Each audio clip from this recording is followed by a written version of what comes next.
Bonjour, merci de nous accueillir chez vous. C'est un réel plaisir que de présenter ce journal de rentrée. La rentrée des primaires avec les écoles du Cateau-Cambrésis, la rentrée du collège, le collège Rostand, un point sur les travaux à l'abbatiale avec de fort belles images, l'assemblée générale du club de tir sportif avec un invité de marque, les commémorations de la libération du Cateau, un travail de mémoire nécessaire, nos archives, quant à elles, reviendront sur la rentrée 2003. Mais tout de suite, il s'agit de la rentrée 2023. Le tiercé n'est pas dans l'ordre, mais vous allez assister à la rentrée des primaires des écoles Curie, Matisse, Herbin, Langevin, Saint-Joseph. Et vous allez écouter les propos de M. Olivier Descamps, maire adjoint chargé de l'enseignement.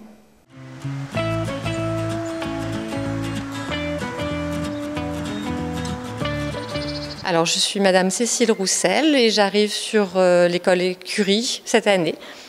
Alors, parlez-moi un petit peu de votre parcours d'enseignante.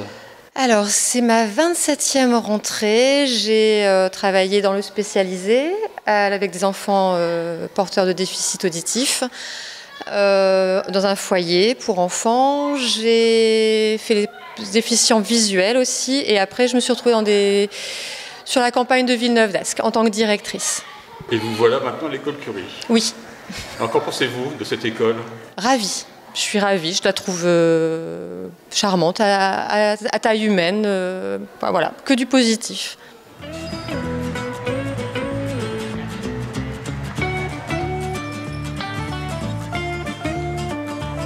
Donc, bonjour, je suis Karine Caron, donc la nouvelle directrice de l'école Matisse, c'est ma deuxième rentrée. Alors, parlons un petit peu effectifs et comment s'est passée cette rentrée. Donc, les effectifs de début d'année sont en hausse par rapport au début de l'année dernière. Donc, la rentrée s'est passée très sereinement, avec un temps merveilleux. Les enfants sont ravis de revenir à l'école. Les parents sont contents que les vacances soient terminées. Y a-t-il des évolutions au niveau enseignant? Oui, on a un nouveau collègue qui arrive sur l'ULIS TSA, donc l'ULIS pour troubles du spectre autistique, donc Monsieur Delgrange, qu'on est heureux d'accueillir. Et quels sont vos projets pour cette année alors? Donc on a un gros projet sur la classe de CE1 qui concerne, l'intitulé c'est les mini-reporters. Donc on a eu un budget de l'éducation nationale pour acheter du matériel de web radio. Ensuite, l'objectif, c'est de faire participer le maximum de classes sur ce projet. On a aussi le projet nature de la classe de CE2 de Madame Delestre qui va être renouvelé pour aménager les jardins de l'école. Et puis, on a les projets de liaison au CM2 6e, grande section CP, des projets autour de la parentalité. Voilà. Je suis Monsieur Delgrange. Je suis enseignant nouvellement affecté dans la classe du LIS TSA de l'école Henri Matisse. Alors parlez-moi un petit peu de votre parcours professionnel jusqu'ici. Alors je viens d'une autre école, d'un CE2. C'est ma deuxième rentrée. J'étais auparavant plutôt dans un domaine complètement différent, dans le domaine technique. J'ai été 17 ans dans l'armée de l'air. Alors qu'est-ce qui fait de passer à militaire à enseignant? La volonté de transmettre le savoir, la volonté de faire grandir, de faire naître une soif d'apprendre chez des enfants. Moi je m'occupais de technicien auparavant et moi j'avais déjà cette même approche, la volonté de transmettre le savoir. Et ce que j'apprécie dans le travail avec les enfants, c'est qu'ils ont encore une certaine grandeur, ils sont toujours émerveillés et c'est toujours inattendu. Le travail avec eux, c'est rarement 2 fois la même journée, on est toujours surpris et c'est ça que j'apprécie beaucoup. Et puis en Ulysse, il faut être un peu plus impliqué en plus. Oui. Là c'est un travail complètement différent d'une classe, par exemple de ma classe de CE2 que j'avais l'année dernière. C'est une autre approche, voilà, mais qui est tout aussi intéressante. Voilà, c'est un beau challenge. Exactement, c'est exactement ça.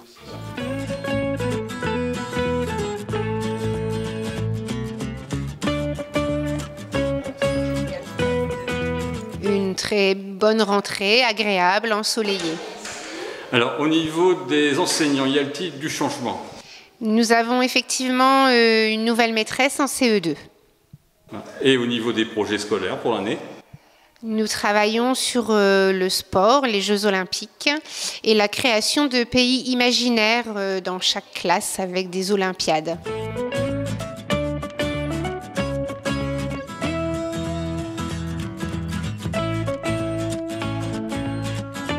Alors une superbe rentrée sous le soleil du Cateau, bien connu dans le monde entier bien sûr. On a eu une rentrée avec beaucoup d'émotions, notamment avec les parents de CP qui lâchaient leurs enfants pour la première fois à l'école élémentaire. Donc c'était très émouvant et une rentrée très agréable. Avec pas mal de changements au niveau enseignant. Alors on a 3 nouvelles recrues, oui tout à fait. Monsieur Beutremieux en CM1, un enseignant chevronné qui nous vient de Lavénois. Madame Ribocourt en CE2 et Madame Beauchamp en CP, qui remplacent donc respectivement Madame Thuillier et Monsieur Moyot l'année dernière. Et donc parlons un petit peu maintenant des projets pédagogiques de l'école. Alors on reste toujours sur les fondamentaux, le français, la lecture, la production d'écrit, les mathématiques, le calcul, la résolution de problèmes, ça c'est les enjeux principaux. On est toujours très attaché à l'éducation au développement durable. On a encore vu cet été avec les épisodes de canicule et puis ce que la météo nous réserve, que notre planète, faut la protéger. On est en année de Jeux Olympiques, donc forcément, je pense qu'on va avoir des beaux projets aussi sur les Jeux Olympiques. Et puis, une surprise peut-être en fin d'année, on essaye de voir pour monter un petit projet, mais pour l'instant, on va le garder secret. Donc voilà, je m'appelle Monsieur Beutremieux-Laurent, je suis enseignant en CM1 nouvellement nommé. J'habite Lavénois et je viens travailler au Cateau avec un grand plaisir. Alors parlez-moi un petit peu de votre parcours d'enseignant. Alors j'ai été reçu au concours en 1995, si mes souvenirs sont bons. J'ai 28 ans d'ancienneté, c'est ma 28e rentrée en fait. Et j'ai enseigné 17 ans à peu près en CM1 et le reste en CE1, CP quand j'ai débuté ma carrière et en maternelle aussi quand j'ai débuté ma carrière. Alors quel challenge voulez-vous relever ici dans cette école? Rendre les enfants autonomes, lecteurs et prêts à aller au collège. Donc, bonjour, je suis Madame Beauchamp, enseignante dans l'école de Le Cateau en classe de CP. Alors parlez-moi un petit peu de votre parcours d'enseignante. Donc j'ai commencé l'enseignement il y a 11 ans, tout d'abord à l'étranger, à Djibouti, en Afrique. Et ensuite j'ai beaucoup voyagé pour des raisons personnelles. Mon mari était expatrié et je suis rentrée il y a 2 ans ici en métropole et dans le Nord.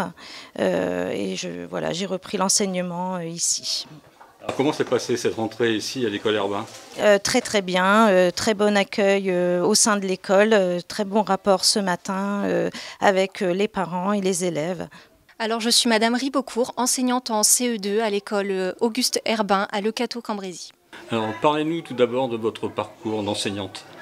Alors j'ai commencé par faire une licence de psychologie où je me suis spécialisée dans la psychologie de l'éducation et la violence scolaire pour ensuite faire un master MEF où j'ai eu le concours.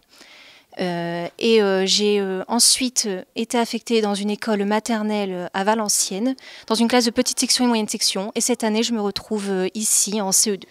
Donc, deuxième rentrée. Oui, c'est ça. Alors, comment s'est passée cette deuxième rentrée? Elle s'est très bien passée. L'équipe, elle est vraiment super et c'est vraiment une bonne école.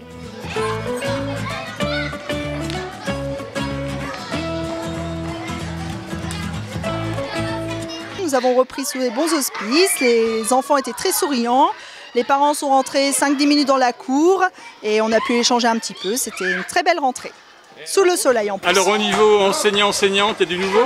Alors oui, nous avons en CE1, CE2, nous accueillons une nouvelle enseignante, Madame Savary Marie, qui est titulaire, qui enseignait avant à l'école Saint-Joseph de Cambrai.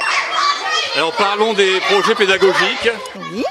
Alors, on sait que l'été 2024, ça va être sous le signe des Jeux Olympiques. Donc, on sait aussi que les Jeux Olympiques, ça prône des valeurs telles que le respect, l'amitié, la fraternité, la détermination. Et bien, c'est à travers ces valeurs que nous allons mettre tout en place dans les classes pour que l'on puisse monter les projets autour de ces valeurs-là. Ben voilà. Il y a d'autres à ajouter? rien d'autre. En route pour les JO 2024. Je m'appelle Marie Savary, je suis enseignante en CE1, CE2 à Saint-Joseph au Cateau-Cambrésis. Comment s'est passée la rentrée pour vous ici à l'école? Très bien, avec le soleil, la bonne humeur, que du bonheur. Alors parlez-moi un petit peu de votre parcours d'enseignante. Alors c'est ma 8e rentrée, j'ai fait une année sur Arras en CE1, CE2, 6 ans à l'école Saint-Joseph de Cambrai. Et là, c'est ma 8e rentrée en CE1, CE2 au Cateau-Cambrésis. Bonjour, je m'appelle Clara Legrand. Je viens d'avoir 10 ans au mois de mai. Et puis, je suis à l'école Saint-Joseph.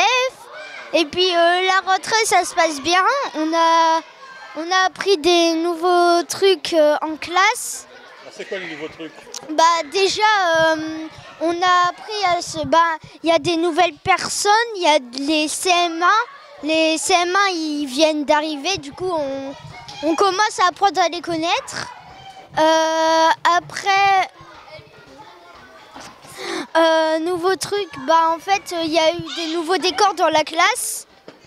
Et puis, On va passer à une voilà. camarade. Bonjour, je m'appelle Manon, j'ai 10 ans et je suis contente d'être dans cette classe de CM2. On a appris à connaître les nouveaux CM1 et on a appris une nouvelle poésie, des nouveaux rituels, etc. Plein d'autres choses. Non, vas-y. Bonjour, je m'appelle Romane, j'ai 9 ans et demi et la rentrée se passe très bien. Il y a des nouvelles venues et on commence à apprendre des nouvelles personnes. Bonjour, je m'appelle Maëlia, j'ai 10 ans. La rentrée se passe très bien, je suis en CM2 et puis voilà. On a appris une poésie. Et tu espères avoir de bonnes notes tout le long de l'année? Oui, j'espère avoir un beau bulletin de l'année.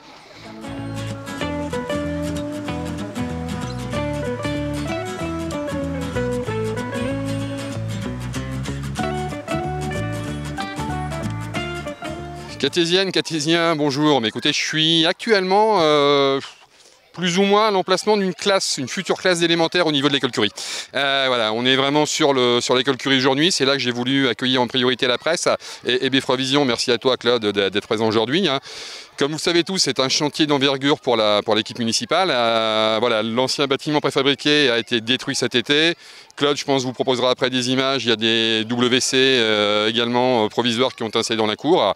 C'est un chantier qui va avancer. Là, malheureusement, je ne vais pas vous le cacher, on a l'INRAP, c'est-à-dire les fouilles archéologiques qui sont en train d'étudier le dossier et qui nous font un peu tarder au niveau de ce chantier. Si tout se passe bien, je pense que début janvier, on va recommencer à avoir quelques travaux ici qui se feront pendant le temps scolaire, mais il y a tous des accès spécifiques, des accords qui ont été trouvés pour qu'en termes de réglementaire et en termes de sécurité, tout soit correct sur ce chantier. Voilà. Donc un chantier de grande importance, vous l'aurez compris, le renouveau de l'école Curie. Les enfants sont accueillis, on a plus ou moins réparti dans l'ancien bâtiment la salle de motricité, la bibliothèque qui a été réadaptée en salle de classe. Un grand merci également aux enseignants de cette école qui savent s'adapter, qui savent qu'ils vont avoir un peu de difficulté pendant un an pour s'adapter, mais qui dans un an vont retrouver une école qui, je l'espère, sera fantastique. Alors je pense que Claude voudrait aussi avoir quelques renseignements et vous aussi sur les autres écoles pour cette rentrée. En termes d'effectifs, ce matin, je lisais un peu la presse nationale et la presse régionale et je voyais qu'on annonçait une chute de 400 000 élèves entre 2022 et 2027 au niveau du premier degré. Pour l'instant, le Cateau, ça se passe plutôt bien. J'ai 3 écoles qui sont en légère augmentation, 3 écoles publiques qui sont en légère augmentation en termes d'effectifs. J'en ai une que je n'aimerais pas par respect qui chute un peu d'une dizaine d'élèves. Mais je pense que dans l'ensemble, sur la totalité de la commune du Cateau, on devrait être assez équilibré et maintenir à peu près les effectifs qu'on avait l'an passé. Ce matin, j'ai rencontré des parents souriants, des enfants souriants. J'ai aussi rencontré des parents qui pleuraient un peu, qui versaient leurs larmes. Effectivement, les rentrées en classe des premières années de maternelle sont pas toujours faciles. Même ce matin, des rentrées de CP aussi, qui n'étaient pas non plus très faciles pour les parents. J'ai rencontré quelques nouveaux enseignants aussi dans nos écoles privées et publiques qui sont très heureux d'arriver au Cateau. Et moi, je suis très heureux également de les accueillir sur cette commune. Nous passons tout de suite à la rentrée du collège, avec bien évidemment des propos de Madame Laurence Cédon, principale du collège Jean Rostand, une personne toujours aussi dynamique et bien sûr à fond sur la rentrée. Je suis toujours Laurence Cédon, le chef d'établissement, et j'ai souhaité avoir toute l'équipe de direction autour de moi. On a toujours, comme l'an dernier, un peu plus de 700 élèves à quelques unités près parce qu'on attend encore des inscriptions.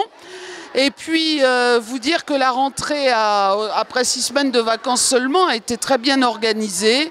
On a tous nos enseignants, tous nos personnels.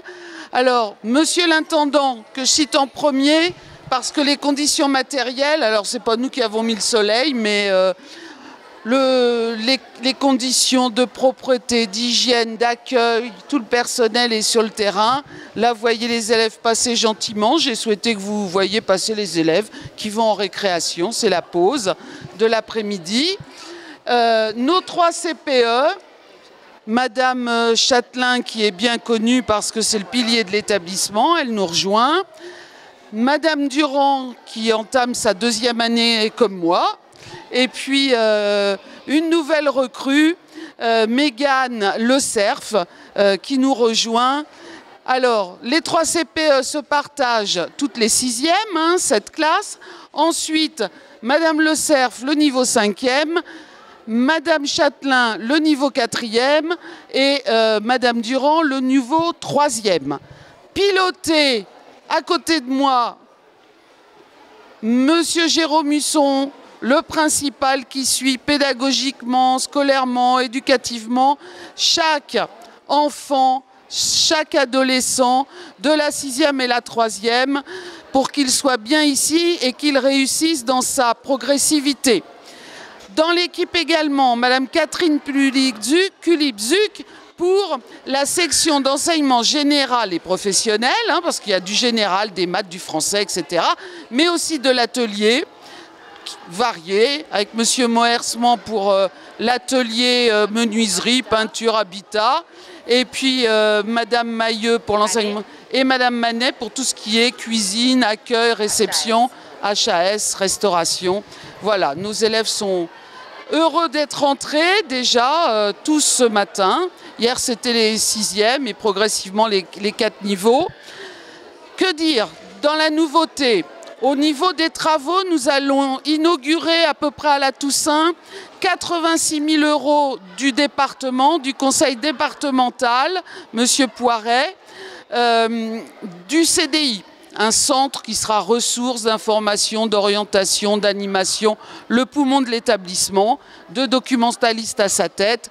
Et dans cette lignée, nous avons mis en place la découverte, l'apprentissage, le plaisir de lire, qui s'appelle Chut, on lit. 1 quart d'heure, 15 minutes, soit à la dernière heure du matin, 15 minutes avant d'aller au self, soit les 15 premières minutes de l'après-midi. Un livre au choix, sinon on leur choisit de la poésie, du théâtre, enfin on est tous sollicités dans tous les cours.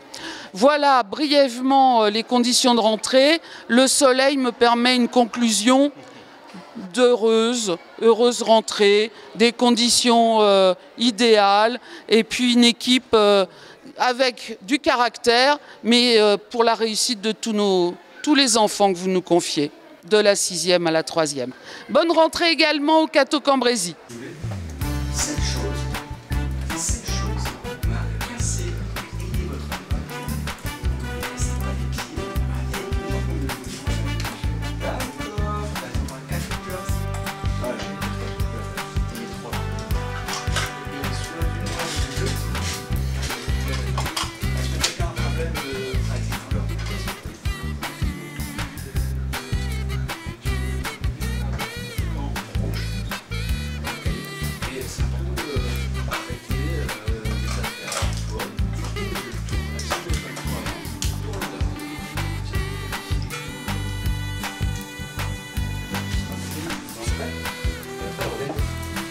Parfois ponctuellement, petite évaluation orale en choisissant des personnes dans la classe.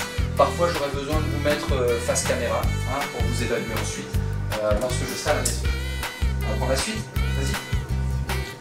Ça va faire. Ça sera un travail de mémorisation. Exemple, vous êtes en langue vivante ici en anglais.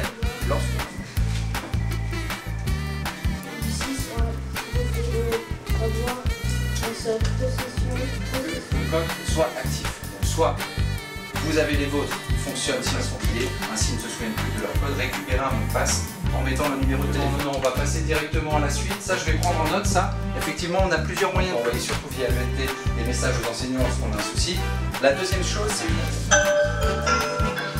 apprendre les mathématiques en réseau. Vraiment, avec les autres enseignants, les écoles primaires, mais aussi les collèges, les lycées aussi. Travail en classe. Cette année, on met en place les helpers. Comment ça va se passer? Vous allez en haut. Et vous faites votre activité. Vous allez regarder votre feuille, vous allez relire les consignes. Le rouge, ça veut dire que je suis vraiment bloqué. Ça marche pour tout le monde? Il reste un côté de le côté, il n'a pas tout à fait. Ils peuvent se mettre dans le feu. C'est bon pour tout le monde, ça? Tout simplement.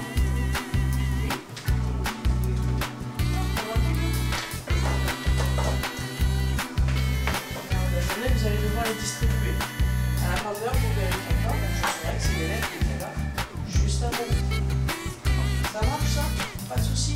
Je dois revenir apprendre avec ma leçon de copier et coller. Sinon, tout le monde a réussi à s'y connecter et puis facilement. Vous avez votre page de droite, tout en haut sur la première ligne de votre cahier bleu, vous allez me noter la phrase qui est tout à droite. C'est tout.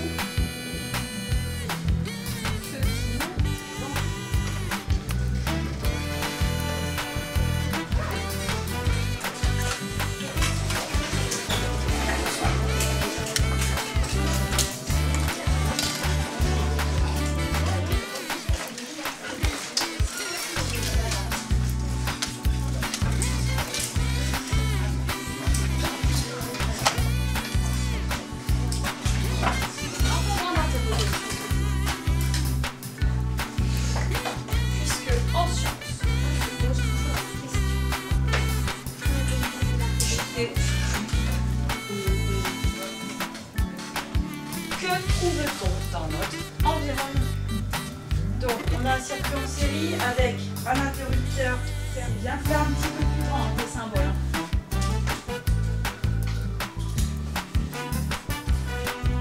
Le moteur. Et enfin, la lampe. Non? Est-ce que tout le monde est d'accord sur le circuit? Voilà. Effectivement, le courant part du aussi le centre du courant sur ton schéma. Je vais regarder un peu. Donc attention sur le générateur, si tu oublies le plus et le moins en évaluation, force.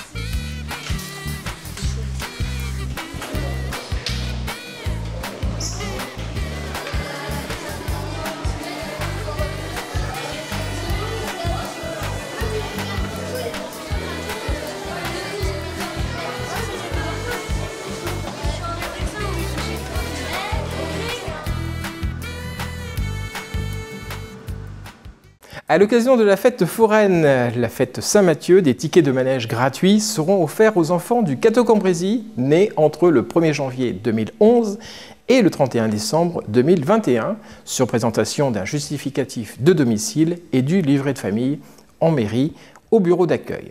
Notez les dates, le mercredi 13 septembre de 9h à midi et de 14h à 17h, ainsi que le jeudi 14 septembre de 9h à midi.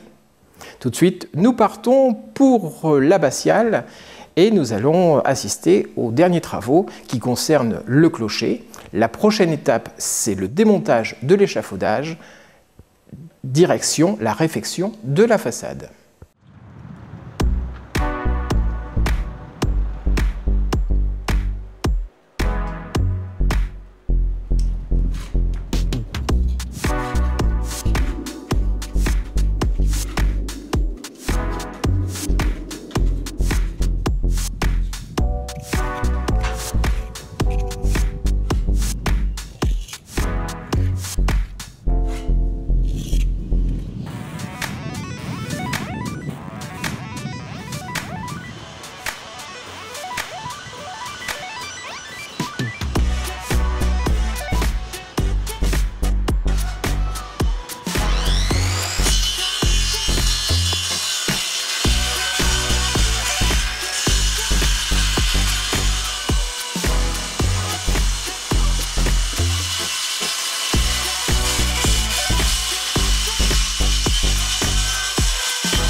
Partons tout de suite pour l'Assemblée générale du club de tir sportif. Nous allons retrouver les propos de M. Pascal Delattre, le président du club, ainsi que ceux de Michel Richard, le conseiller municipal délégué au sport.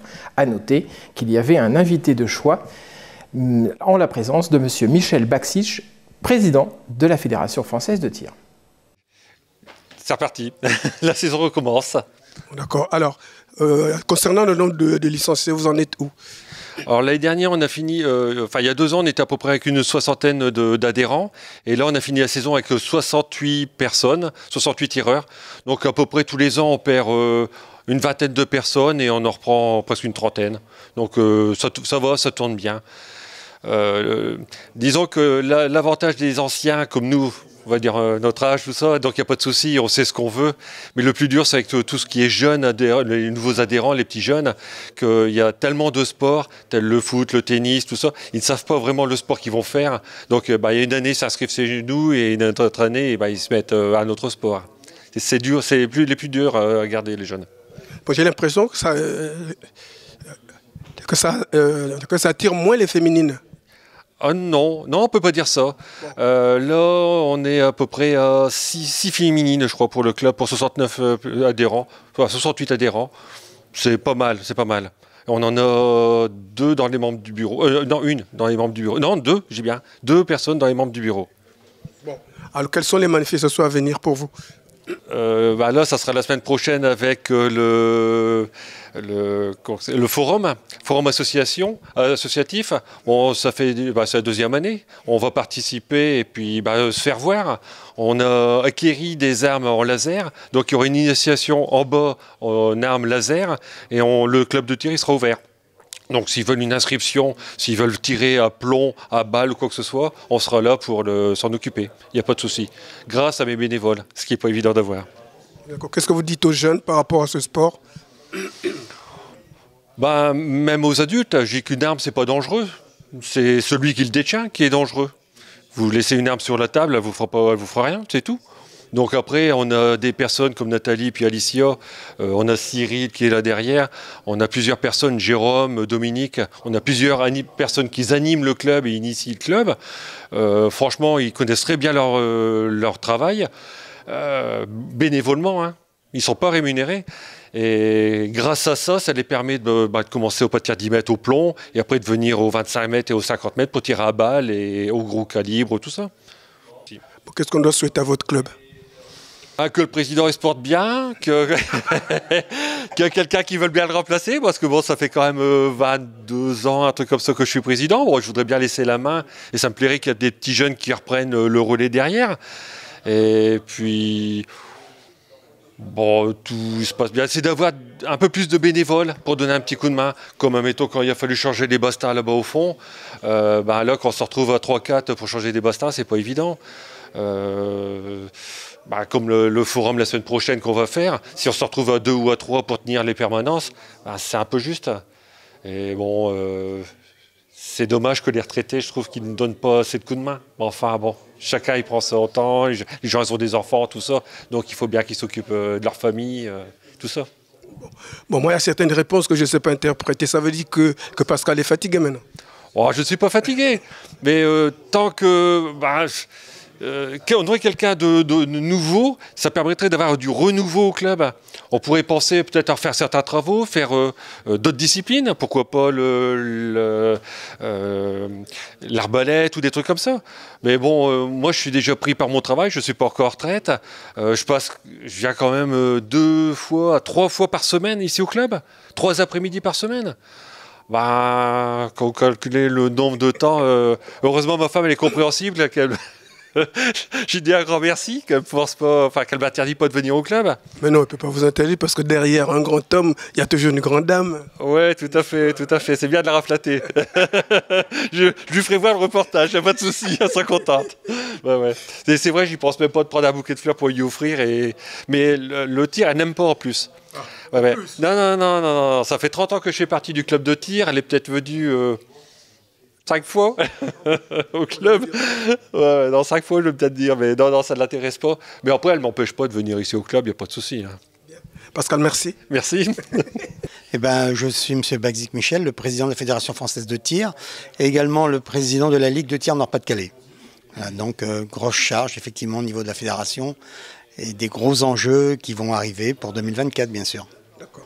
Alors, tout de suite partons sur la nation. On a combien de licenciés en France? Alors, la licence, elle augmente tous les jours, le nombre de licenciés. On est actuellement à 255 000 licenciés. On a dépassé le cap des 250 000. Tous les ans, à peu près 4 à 5% d'augmentation des licenciés, aussi bien hommes, femmes. Un peu moins de jeunes cette année. L'année dernière, on a eu une grosse montée de jeunes parce qu'on avait fait la licence gratuite pour les jeunes. Cette année, on ne les a pas tous perdus, heureusement. On en a gardé plus de 50%, mais ça a limité un peu l'augmentation. On aurait pu être beaucoup plus important. Et qu'est-ce que nous avons dans les Hauts-de-France comme Alors, dans les Hauts-de-France, on est à 11 600 licenciés. Là également, une augmentation de 400 licenciés par rapport à l'année dernière. Elle suit la politique nationale, donc elle augmente le nombre de licenciés. Et donc, ça continue, là aussi. La problématique que l'on a, mais c'est même national, aussi bien régional que national, c'est le manque d'infrastructures. Le manque d'infrastructures sportives. On va avoir encore 2 clubs qui vont fermer, parce que y a des projets immobiliers ou parce qu'il y a des plaintes de bruit, de voisinage. Et malheureusement, c'est pas comme dans les autres sports, on ferme des clubs, mais on n'en construit pas. Ça coûte très cher. Cette année, l'année dernière, du moins, un seul club a été construit en France, un club à Argentan, c'est 6 millions d'euros. Ah oui. Donc effectivement, on ne peut pas avoir d'infrastructure. Le problème, c'est qu'on a tellement de menaces liées au bruit, liées à l'immobilier, parce que les stands ont été construits à une époque, il y a 100 ans, dans une région, et maintenant les habitations se sont construites autour. Et on ferme les stands, et les municipalités n'ont pas les moyens d'investir dans un stand de tir. C'est très difficile. Et malgré qu'on a une augmentation de licenciés, on a une diminution des stands de tir, et beaucoup de stands sont surchargés à un tel point qu'ils sont obligés d'ouvrir tous les jours, d'avoir des permanents. Il faut même réserver des fois qu'un jour à l'avance pour pouvoir tirer. C'est le cas dans le Nord-Pas-de-Calais aussi. Donc on a des difficultés de ce côté-là. Très difficile d'avoir des stands de tir. Approximativement, nous avons combien de clubs dans les Hauts-de-France? Alors dans les Hauts-de-France, je pourrais vous le dire, parce que je suis président du Nord-Pas-de-Calais uniquement. Alors le Nord-Pas-de-Calais, il y en a 76. Je pense que dans la Picardie, donc le reste des Hauts-de-France, ils sont aux alentours de 50 clubs, donc ça fait à peu près 120 clubs. Mais bon, l'ensemble des deux régions, ça représente à peu près 20 000 licenciés, en gros. Parce que je vais donner des chiffres pour le Nord-Pas-de-Calais. Donc c'est quand même important. Le gros club en Picardie, c'est Creil, que vous connaissez, donc il y a eu une championne olympique. Dans le Nord-Pas-de-Calais, c'est Bully-les-Mines. Pour prendre un exemple, Bully-les-Mines, c'est 800 licenciés. Mais donc, et ils sont pris tous les jours. Il y a 2 emplois, et c'est ouvert tous les jours. C'est difficile à gérer, parce que il y a du monde et ils veulent tous tirer. Hein. Et donc, il y a les compétiteurs, mais il y a surtout les loisirs, il y a les dames aussi. Hein. Les dames sont d'ailleurs plus assidues que les hommes à l'entraînement, en général. Et ils ont des performances. Au niveau national, on a le maximum de dames qui sont un espoir pour les médailles olympiques. Ce sont plus les femmes que les hommes. On verra bien, on va croiser les doigts. Bon, les Jeux Olympiques arrivent. Oui, alors les Jeux Olympiques arrivent.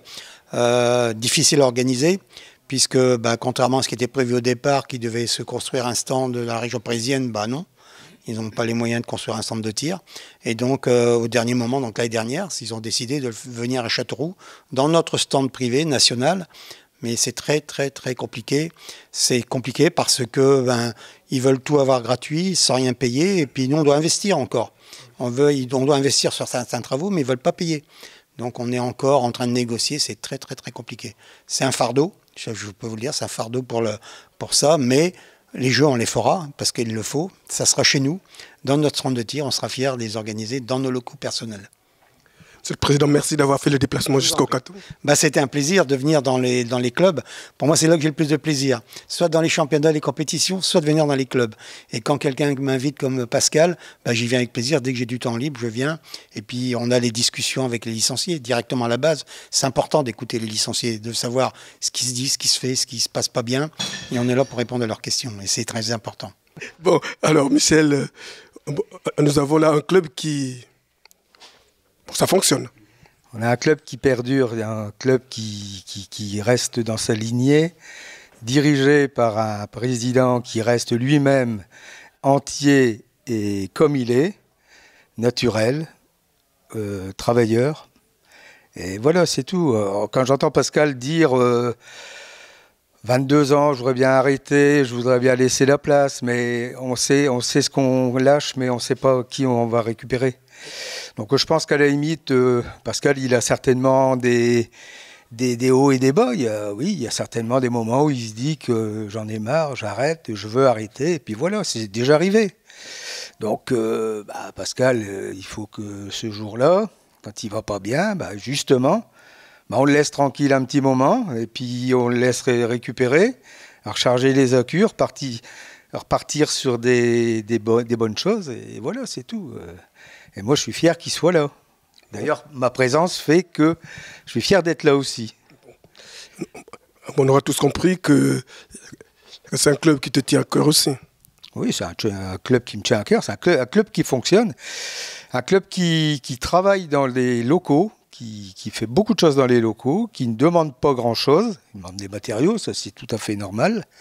Et nous, de notre côté, en tant que municipalité, on fait vraiment ce qui est nécessaire. Il y a des choses qui tardent, comme le digicode, il y a des choses qui sont demandées, on va voir ce qu'on peut faire, on va vraiment faire certainement de réunions avec le service technique, avec les personnes concernées, et puis on verra si on peut arriver à trouver une solution pour satisfaire le président du tir sportif. D'accord. Alors qu'est-ce que tu dis à tous les adhérents de ce club alors? Moi je dis qu'il faut faire la volonté de Pascal, dans la mesure où quand Pascal a besoin de quelque chose, mais il y en a de toute façon, mais le problème d'une association, c'est le même problème partout. C'est que dans une association, qu'on soit 60, 80 ou 100, c'est toujours les mêmes qui donnent un coup de main. C'est toujours les mêmes qui travaillent et c'est toujours les mêmes qui rouspètent. Donc il faut faire avec et justement, à la limite, il faut être comme Pascal pour être président. Je ne sais pas si moi je serais capable d'être président parce que j'ai peut-être un caractère plus compliqué que Pascal et voilà, c'est tout. Et lui, il arrive encore à poser ces choses. Moi, je voudrais souligner quelque chose, c'est qu'aujourd'hui, tu as interviewé le président de la Fédération française de tir sportif. C'est quand même une pointure. Dans les sports, celui qui aime le sport, Pascal a eu l'honneur, je crois que c'est le seul ici, à son assemblée générale, d'avoir reçu le président de la Fédération française de football, de tir sportif. Donc voilà, je pense que ça il peut en être fier. Moi, j'étais à ses côtés, donc voilà, c'est tout. Moi, c'est quelque chose qui me plaît et qui me... C'est bien, voilà, moi, ça me ravit, voilà. Je suis content pour Pascal. Michel, merci. Merci à vous, bonne soirée. Au revoir Claude.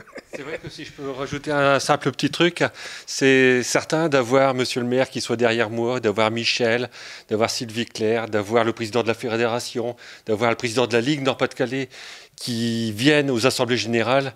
C'est que derrière, nous, ça nous fait plaisir. Il y a du soutien, oui. Voilà, on a du soutien et c'est ça qui remonte le moral. On a beau avoir une belle équipe au sein du club de tir, les membres du bureau, tout ça, ils sont géniaux. Quand on se retourne, que les copains ils sont derrière pour donner un coup de main pour quoi que ce soit, ça fait plaisir. Mais d'avoir la municipalité, d'avoir des élus, d'avoir derrière nous, franchement, ça nous fait vachement plaisir. Merci. Merci. Dans le cadre des Journées du patrimoine, autour du thème Patrimoine du sport, l'agence d'attractivité du Cambrésis vous propose une visite guidée de l'ancienne salle de gymnastique en passant par les équipements modernes de la ville du Cateau. Vous pourrez ainsi découvrir les multiples facettes du sport catésien. Une rencontre bien évidemment accessible à tous. Rendez-vous simplement le samedi 16 septembre à 10 h ou à 14h30 devant l'ancienne salle de gymnastique Jean Havray, rue du Pont-Fourneau. Inscription au 03 27 84 10 94. Les visites sont bien évidemment gratuites. Partons tout de suite pour les commémorations de la libération du Cateau-Cambrésis. Elles ont eu lieu le 3 septembre avec un dépôt de gerbes place Richer, un dépôt de gerbes au monument 3945 ainsi qu'à la stèle Jean Carpezat, mort à 21 ans pour la France le 3 septembre 1944. Alors nous sommes réunis ce jour, le 3 septembre 2023, pour commémorer aujourd'hui le 79e anniversaire de la libération de notre ville. Cette date du 3 septembre doit être pour tous les Cartésiens un rendez-vous solennel qui nous permet de rendre un hommage appuyé à nos morts et de nous souvenir de nos concitoyens qui participèrent à la résistance ou subirent durant toutes ces années la répression terrible de l'envahisseur nazi. Rappelons-nous, depuis le débarquement des Alliés le 6 juin 1944, les Américains ont déployé une force considérable qui repousse les armées allemandes vers l'Est et vers le Nord. Après la bataille de Normandie, le débarquement de Provence le 15 août 1944, Paris est libéré le 25 août par la division blindée française du général Leclerc qui entre à Paris. Les Allemands se replient en ordre vers la Belgique, poursuivis par les troupes de la première armée américaine qui libère en quelques jours toute la région sud du Nord-Pas-de-Calais. Ainsi, du 1er au 4 septembre 1944, toutes les communes du Cambrésis sont libérées. Cambrai est libéré le 2 septembre, mais Le Créteau, situé pourtant plus au sud, doit attendre le 3 pour voir les derniers Allemands se replier. À 10 h, les drapeaux apparaissent aux fenêtres. À midi, les cloches sonnent à toute volée pour accueillir les premières troupes libératrices venant de Marais. On imagine la liesse des habitants qui applaudissent au passage des soldats américains. On sort les drapeaux tricolores, on se félicite. Les FFI demandent l'aide des Américains pour venir à bout d'une cinquantaine de SS retranchés au cimetière international ainsi que dans les villages de Basuel et du Pomereuil. À 19 h 30, les blindés reviennent de Basuel et défilent jusqu'à 22 h au cœur de la ville. Cependant, la libération de notre commune a fait l'objet de plusieurs événements dramatiques. Le 31 août 1944, avant de quitter la ville, les Allemands mettent le feu à l'usine Sédou. Au cours des combats du 3 septembre, 7 résistants des forces françaises de l'intérieur furent tués. Le 6 septembre eurent lieu les funérailles solennelles des 7 FFI qui ont donné leur vie lors des combats pour la libération, dont le jeune Jean Carpeza, membre des JOC. Une foule immense suit les corps qui avaient été auparavant exposés au palais Fénelon. Recouverts d'un catafalque noir et veillés par une garde FFI, les cercueils sont acheminés au travers de la ville vers le cimetière. Mes chers concitoyens, que ce jour de commémoration soit pour les Cartésiens une journée du souvenir envers ceux qui ont combattu l'ennemi nazi, vers ceux qui ont été déportés et ne sont pas revenus, enfin ceux, héros ou anonymes, qui ont accompli des actes de bravoure pour notre liberté. On se doit d'avoir une pensée pour le commandant Édouard Richer, ancien de 14-18, grand soldat, grande figure de la résistance, qui assurait la direction sud du département pour l'OCM. Arrêté le 5 septembre 1943, déporté, il meurt d'épuisement le 28 novembre 1944 dans un camp d'internement à Grossrosen. Un hommage mérité lui est rendu par ses concitoyens à maintes occasions. Rappelons-nous aussi le souvenir de Maurice Thuru, lui aussi ancien de la Grande Guerre, entré dans le réseau du commandant Richer avec son ami Théophile Boyer, qui met son imprimerie au service de la résistance. Arrêté avec sa famille, torturé, emprisonné, il est déporté dans le camp de Diez, où il est fusillé le 24 août 1944 avec Théophile Boyer et le codrésien Lucien Janson. Madame Thuru, internée à Waldheim, échappe à la mort à la libération du camp par l'armée russe. Je cite ici le grand Pierre Brossolette, résistant inflexible, qui rencontra plusieurs fois le commandant Édouard Richer. L'histoire un jour dira ce que chacun d'eux a dû d'abord accomplir pour retrouver dans la France combattante son droit à la mort et à la gloire. Bien.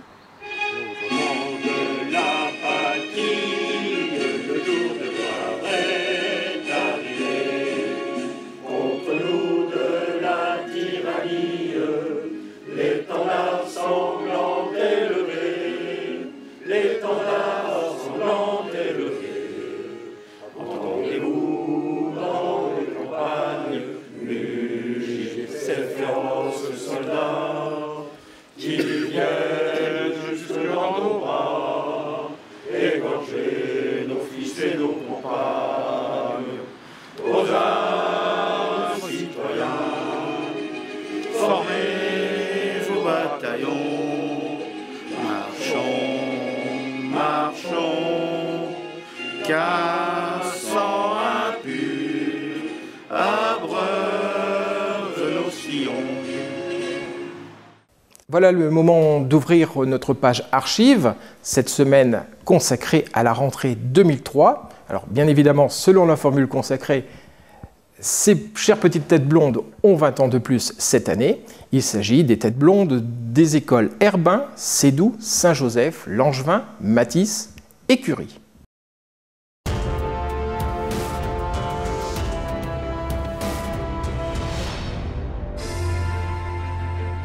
La rentrée à l'école Herbin. Alors cette rentrée s'est bien passée. De nouveaux enseignants sont arrivés à l'école. Comme chaque année, hein, il y a un renouvellement plus ou moins important. Bon, cette année, on a 3 nouvelles enseignantes en maternelle, en CP et en CE1. En CP, nous avons une remplaçante sur un congé de maternité. Au niveau des effectifs, c'est toujours relativement stable. Une légère baisse en primaire, mais rien d'affolant pour le moment. Et des effectifs, des classes bien remplies en maternelle. Et des classes qui vont travailler, hein. Des classes qui vont bien travailler. Oui. On refait une fois la poésie? Oui. Est-ce que quelqu'un veut essayer de dire ce qu'il sait tout? D'accord. Donc pour l'instant, on prend son texte, on le lit en silence.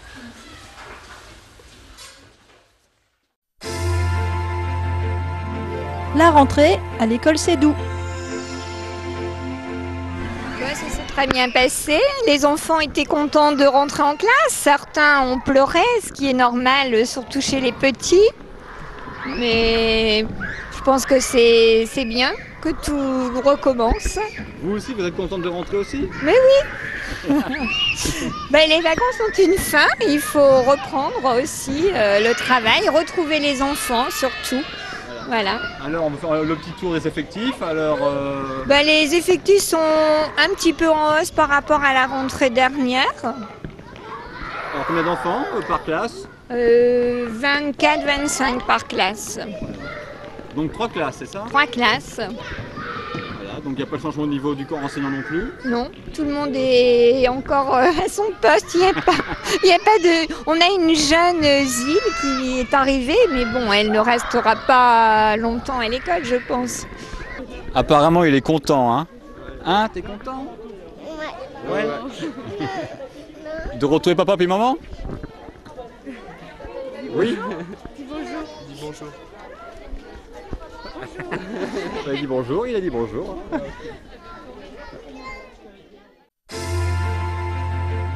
La rentrée à l'école Saint-Joseph. Alors cette rentrée à l'école Saint-Joseph s'est très bien déroulée. On espère que c'est la dernière fois qu'on rentrera rue Pasteur. Tout dépendra des travaux dès que les gendarmes auront quitté les lieux. Et puis nous sommes à 210 élèves, un peu moins que l'an dernier. Une classe de moins aussi, 9 classes pour 210 élèves. Mais tout se passe bien quand même. Au niveau instituteur, institutrice, pas de changement? Pas de changement. 2 enseignantes qui reprennent à mi-temps pour élever leurs enfants. Ce qui fait qu'on a 2 suppléants. Mais sinon, les autres, ce sont toujours les mêmes. Alors l'école Saint-Joseph, si tout va bien, va déménager dans l'ex-gendarmerie à la rentrée 2004-2005. Pour être dans un endroit un peu plus agréable et puis dans un endroit plus spacieux pour les 210 élèves qu'on accueille chaque jour.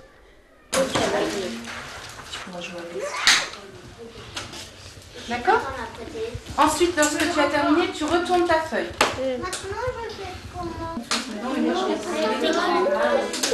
Tu as une page pour l'instant. On met des œillets que sur une page, la page de présentation. Nous, on met les œillets. On met les œillets, regarde, sur les trous. Ici, ben voilà. Et derrière, tu les mets en face, exactement. Pour que la page ne s'abîme pas. La rentrée à l'école Langevin.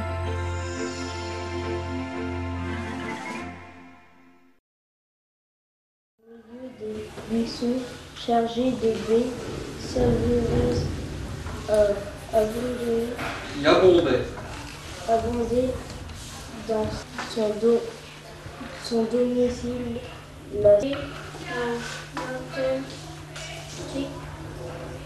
La rentrée s'est très bien passée. L'effectif est stable, voire un peu à la hausse en maternelle, puisqu'il y a 62 élèves pour 2 classes, ce qui fait un peu beaucoup. Pour l'ensemble de l'établissement, il y a 180 élèves. Le personnel est resté stable, puisque toutes les personnes qui étaient là l'an dernier sont à nouveau là cette année. On va faire les yeux. Allez, on peut ouvrir. On a besoin de s'en passer. Tu restes assis. Quel j'ai changé? Attends. Celle-là est laquelle? La verte. La verte. Il y a ça, les autres? Oui.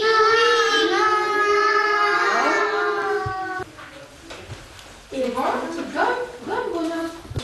Le deuxième petit point, c'est 3 carreaux entiers. Tu y es, Benoît? Alors à toi de trouver les deux autres réponses. La rentrée à l'école Curie.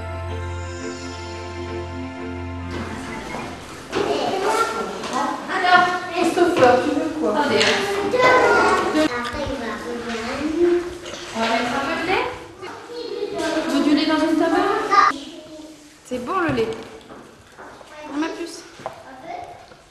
Bon, Madame Glé étant partie en retraite en juin 2003, j'assume maintenant la direction à l'école Curie.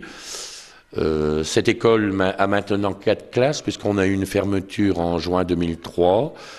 Là, il y a d'abord la classe de petite section et moyenne section avec une jeune enseignante arrivée ici en septembre.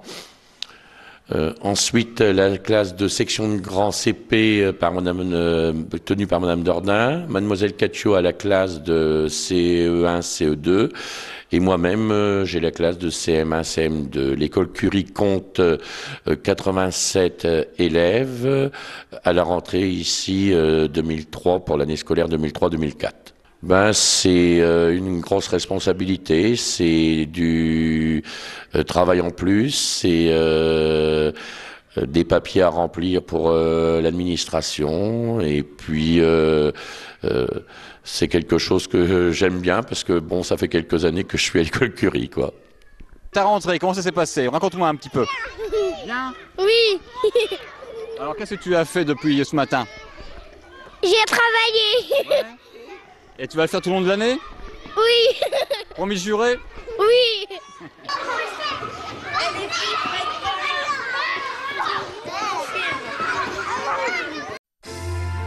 La rentrée à l'école Matisse. Alors comment se passe la rentrée à l'école Matisse ce matin? Mais très bien, tout était bien préparé, les enseignants étaient à l'heure, bien à l'heure. Hier, nous avons bien travaillé, donc pas de problème. Alors combien d'élèves, combien d'instituteurs, y a-t-il des changements? Beaucoup de changements. Alors au niveau des élèves, nous avons 104 élèves en maternelle et 160 en primaire, donc en tout 264 élèves pour le groupe scolaire. Alors au niveau des enseignants, côté maternelle, la classe des petits, c'est toujours Madame Béguin. Ensuite, il y a Madame Millot qui fait petit moyen. Ensuite, il y a Madame Chapelle qui fait la section de moyen. Et cette année, il y a Madame de Macedo qui travaille à mi-temps avec Madame Warny pour la grande section. Côté primaire, le CP, toujours Madame Kivi. Cette année, Madame Michel fait un CP-CE1. Nous avons un CE1 avec Madame Guillemont. Ensuite, nous avons un CE1-C2 avec Madame Aliotte. Ensuite, nous avons un CE2, Madame Bugimont. Un CM1 avec Madame Second. Un CM1-CM2 avec... Ah, je me suis trompée, excusez-moi. Madame Guillemont, c'est le CM1-CM2 et c'est Madame Léger, le CE1. Excusez-moi. Et Madame Ouattecan qui fait la CLIS. Voilà. Et puis, Madame Gabé, il faut le préciser, prend donc la direction de maternelle et primaire. Donc c'est vrai que c'est pas facile de tout prendre en main, voilà, mais enfin on s'en réjouit parce que je crois que ça va bien se passer dans un bon esprit en tous les cas. Peut-être simplement préciser que c'est la première année qu'on applique vraiment la sectorisation et que apparemment ça s'est bien passé, les parents ont bien compris le problème, bien joué le jeu et donc bien compris que les enfants doivent être inscrits dans l'école de leur quartier ou tout au moins dans l'école du quartier dans lequel vit leur enfant lorsque les parents travaillent tous les deux et que donc c'est dans un esprit tout à fait positif qu'ils ont répondu à notre demande et que les enfants sont donc scolarisés maintenant pratiquement tous dans le quartier. Ça ne règle pas encore le problème, tous les problèmes pour cette année, puisqu'on n'a évidemment pas changé les enfants lorsqu'ils étaient dans une école. Donc on a encore certaines écoles un petit peu déséquilibrées par rapport à d'autres, mais on va, au bout de 2-3 ans, je pense qu'on aura réglé le problème. Et moi, je remercie les parents d'avoir bien compris, en tout cas, quel était l'enjeu. Vous êtes prêts? Allez. Une souris verte qui courait dans l'herbe. Je l'attrape par la queue, je la montre à ces messieurs. Ces messieurs me disent, trempez-la dans l'huile, trempez-la dans l'eau, ça fera un escargot tout chaud. Merci de nous avoir suivis. Retrouvez-nous tout au long de cette semaine lors de nos multiples diffusions. Et bien évidemment dès la semaine prochaine pour de nouvelles aventures. Tout de suite, je laisse la parole à André Biangou pour sa page sport.